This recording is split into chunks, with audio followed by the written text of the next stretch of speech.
Welcome back to the 17 News at Noon podcast, where we share your news on your schedule. Working in the spirit of the Golden Empire, this is 17 News at Noon. Good afternoon, and thanks for joining us for 17 News at Noon. I'm Nicole Gitske. We'll begin with a decision on the shooting death of Breonna Taylor. Now, a grand jury in Kentucky has brought felony charges against one of the officers involved in the case. Former Sergeant Brett Hankinson, who was fired in June, is charged with first-degree wanton endangerment. Critic Judge Annie O'Connell read the grand jury's decision. In the matter of Commonwealth of Kentucky versus Brett Hankinson, the Jefferson County Grand Jury charges as follows. Count 1, wanton endangerment in the first degree. On or about March 13th, 2020 in Jefferson County, Kentucky, the above-named defendant, Brett Hankinson, committed the offense of wanton endangerment in the first degree when, under circumstances manifesting extreme indifference to human life, he wantonly shot a gun into the apartment. Now, Judge O'Connell said a warrant would be issued for Hankinson's arrest and set bail at $15,000. Now, Breonna Taylor was killed in her home on March 13th after police officers with a no-knock warrant broke down her door. The two other police officers involved in the police raid at Breonna Taylor's home in March were also fired, but not charged with the crime. And also breaking news, Governor Gov Newsom has ordered the end of new gas-powered cars and trucks by 2035. Now, the Associated Press says Governor Newsom has ordered state regulators to come up with requirements to meet the goal. The plan would not stop people from owning a gas-powered car or selling one on the used market, but it will stop the sales of all new gas-powered cars and trucks. This could have a detrimental impact on the Golden Empire's economy. Now, California would be the first state in the U.S. to have such a rule. Germany, France, and other countries have similar requirements. And in Washington, D.C. today, people are paying their respects to late Supreme Court Justice Ruth Bader Ginsburg. Ginsburg lying in repose at the Supreme Court today and tomorrow. Due to the pandemic, the casket is just outside the court, and people are paying their respects below the steps. Dozens of Justice Ginsburg's former clerks are taking turns standing guard at the casket. Several women were seen with young children, including one little girl wearing a Ginsburg-style collar. Friday, Ruth Bader Ginsburg will lie in state at the U.S. Capitol, the first woman to have that honor. And now to the latest on the coronavirus here in Kern. Kern Public Health reports 3 new deaths. Now, those people died earlier this month. We've also learned of 65 new positive COVID-19 cases. More than 11,000 people are recovering at home. 116 people are being treated in local hospitals. We've lost 360 lives to the virus since the pandemic began. Now, the county says it needs to see fewer than 63 cases a day and a test positivity rate of less than 8% in order to start easing restrictions. And more easing of restrictions on businesses amid the pandemic. Nail salons across the state are now clear to reopen. California Health and Human Services Secretary Dr. Mark Ghaly today talked about the nail salons during an update yesterday on the COVID-19 pandemic. Indoor operations are allowed to once again provide salons comply with state guidance. Now, nail salons are required to establish a written workplace-specific COVID-19 prevention plan for each location, including a plan for what to do in case of a positive test. Now, face coverings and social distancing measures are also required.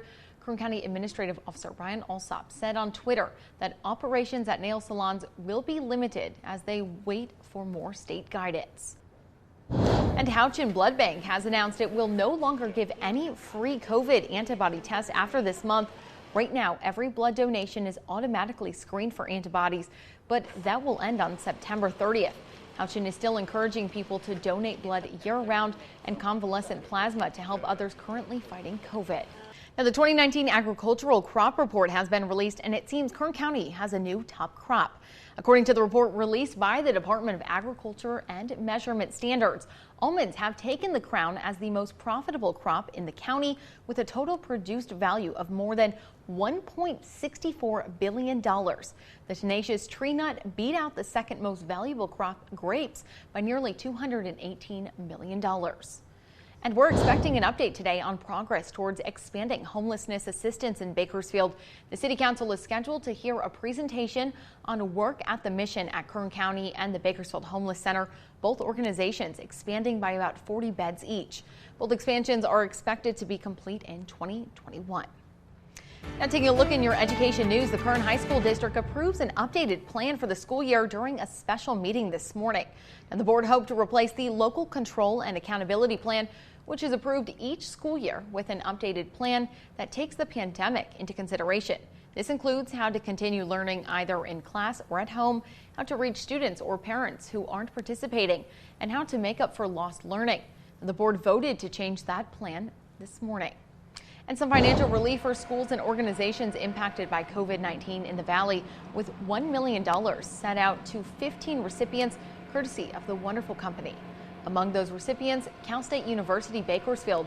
The company says the COVID Relief Fund was started last month to help local programs, services, and resources impacted by state and federal budget cuts. Some of the other recipients include the Boys and Girls Club of Fresno County and the California Farm Worker Foundation.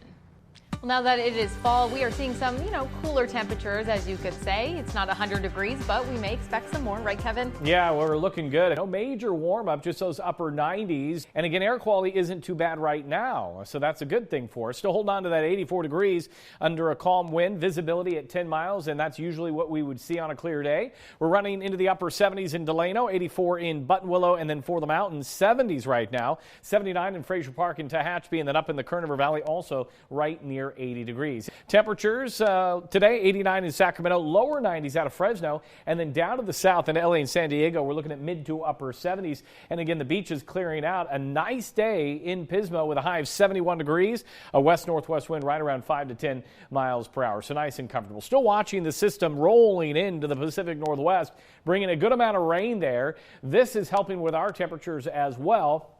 Unfortunately, we're not going to get any rain with this. We're also actually going to watch this ridge of high pressure rebound into the state by the end of the weekend into early next week. And that means temperatures are going to warm and we maybe see triple digits once again. Now, a lot of people have been wondering, why are we not seeing the rain? And it's because of the flow right now. It's more northerly, so we can't, with the jet stream more north, it's not dipping down into California, and that's keeping us dry. But I want to talk about rain. We are officially in fall. So last fall, when did we get our first rain? Well, November 20th, and we picked up 3/10. We were dry all of October. So if that's a sign of what's to come, well, just wanted to give you a heads up. October is not usually really wet, but November, by the 20th, we did pick up some rain. Here's a look at our daytime highs for today. Bakersfield should be right near 89, along with McFarland and Delano, 88 out in Taft. For the mountains in the Kern River Valley today, look for 81 in Fraser Park, 70s and 80s into the Kern River Valley, lower 90s for the Kern River Valley. And then out in the desert today, Mojave should be right near 93. Here's a look at your extended forecast. And again, tomorrow, a little cooler, 86, 85 on Friday, but then that warm up as that ridge builds back in. And then by next week, right around Monday, Tuesday, near 100 again for the mountains. Lower upper 70s Thursday, Friday, lower 80s by Saturday, and then right back up in the lower 90s Monday and Tuesday. And the Kern River Valley gets a little bit more of a cool down Thursday, Friday. But again, all this is short-lived as that ridge builds back in. And next Monday, Tuesday, we will be right near 100. So the Valley Air District actually was predicting unhealthy air today. But so far, it's been pretty good out there. And that's good news. We'll take it. Oh, my gosh. It's so nice to just see blue skies. I mean, I feel like we didn't see the sun for months. Yeah, better air quality and nice temperatures today. Yes. Can't beat it. Can't beat it. Thank you for that, Kevin. Yep. If you're looking for a new running buddy or just a friend for a day, give some consideration to our furry-legged companions. The Kern County Animal Services is inviting you to join its Streets of Bakersfield program. Here's how it works. You get to choose a pet from the shelter and hang out with him or her for a couple of hours. You could go on a walk or a run or just hang out. You could also have a sleepover if you want. KCAS says shelter pets are good listeners and they don't judge. Now, if you're interested, give the shelter a call at 205-7982. And a treat for any animal lover looking for something fun to do during the pandemic, the California Living Museum reopens its gates to the public. Calm reopened their gates this morning and says they're more than excited to be back. Calm also says the animals have missed you, so they encourage you to come out and enjoy the nice weather and bring a picnic. It takes a lot of thinking, as with everyone. Every business has to rethink what they're doing and how we can do it to accommodate and get us back up and going again. And that meant specifically how are we going to get our guests in here and not have everything open and be safe for everyone and have everybody be comfortable. Now expect a lot of changes. All indoor exhibits will be closed. That includes the reptile house along with the playground. And the train and the gift store will also not be open. But there are still plenty of things for you to check out. The zoo is open from 9 a.m. and closes at 3 p.m. Wednesday through Sunday. And today would have been the official start of the Kern County Fair this year.